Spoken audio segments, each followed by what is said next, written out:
Two presidents of the Jersey City Police Unions spoke with Hudson County View about the possibility of City Hall eliminating off-duty security details altogether. We have met with the city on several occasions. We have given them proposals to keep the program going. The bottom line is, we had less than 1% of the police department was convicted of wrongdoing with the off-duty program, which means 99% of the department has done nothing wrong. And right now, 99% of the department is wearing the black eye for the 1%. So we've met with the city on a couple occasions. We've made suggestions in writing, verbally to them to revamp the program, so there will be no further corruption in the future. And part of those proposals was to bring in an outside monitor.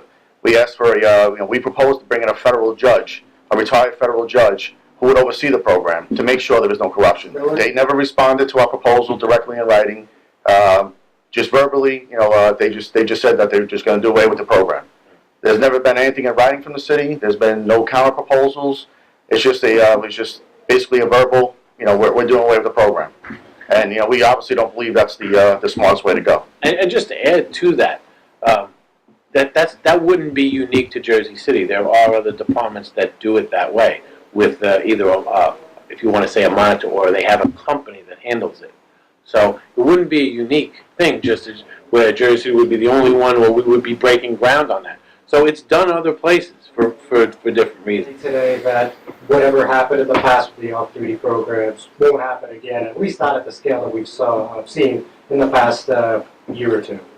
You can never guarantee that one or two officers might not do something they're not supposed to do, but the solutions that we've proposed to the city, especially with the federal judge being a monitor, we've asked for a computer system we brought in for greater tracking. I've even proposed to have the Internal Affairs Unit oversee the program, for greater oversight. We've asked for, nobody in this department wants this to happen again, because again, it's not just a stain on the police officers that are here now. It's a stain on the retired police officers. Anybody who's ever worked here, is now wearing this black eye caused by 10 people right now. I think it's 10 people who've been convicted of wrongdoing with the off-duty program. So those 10 people are painting a bad light on 900 current members and probably 500-600 retired members who worked this program in the past. And I can go back years from when I first became the president here, and then Carmine very shortly after in the POBA, and both of us have asked for greater oversight since the beginning with the previous administration. So we're not against oversight, monitoring the program in any way, shape, or form. That's good for everybody, and that's why we're saying either a federal judge or an outside company.